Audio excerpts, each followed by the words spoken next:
So before we get to the creative aspect of Adobe InDesign, there's one more step that we need to cover, and that is how to save and how to export your work.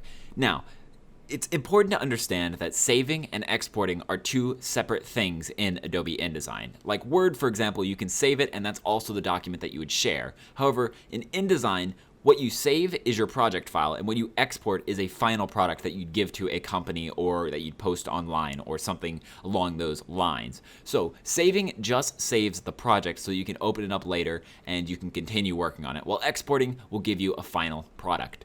So what we're going to be covering really quickly is just those two aspects. Understand that exporting actually gets a little bit tricky, so we're not going to go really in-depth with that. We'll cover the more sort of nitty-gritty of that later on in the course once you kind of have a better familiarity with Adobe InDesign. So the first thing we're going to cover is saving, and it's just as easy as most other programs. All you have to do is go up to File and click Save right here. Give it a name, so you can give it a name something like Picture of Temple. That's kind of what was on there. And click the Save button. Now, once you have it saved, all you have to do is go up here to File and then go to Open, like so. And then right there, Picture of Temple. Click on that, and you'll notice that it's a .indd file. That is an InDesign document. So any .indd, your program should be able to open up.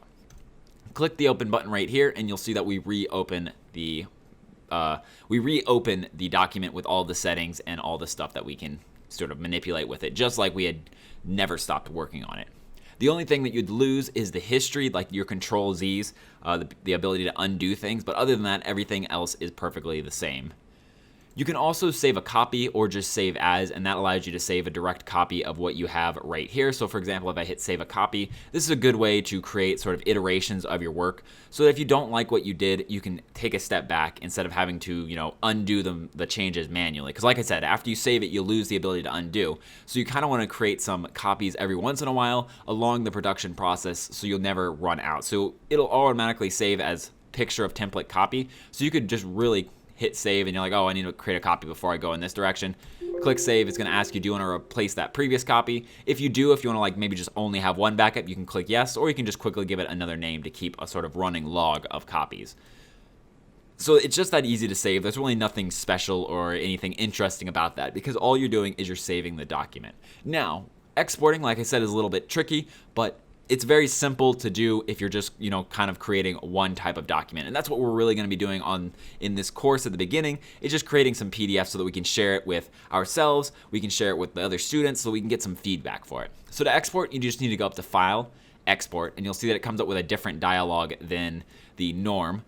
And then you'll see that you have two versions right here. You have the interactive, which is more for the web. You can put hyperlinks and stuff like that in there. And then you have the print version, which is going to remove the hyperlinks, because if you're going to print it, there's no need to have a link in there, because you can't just click the piece of paper and have it go somewhere.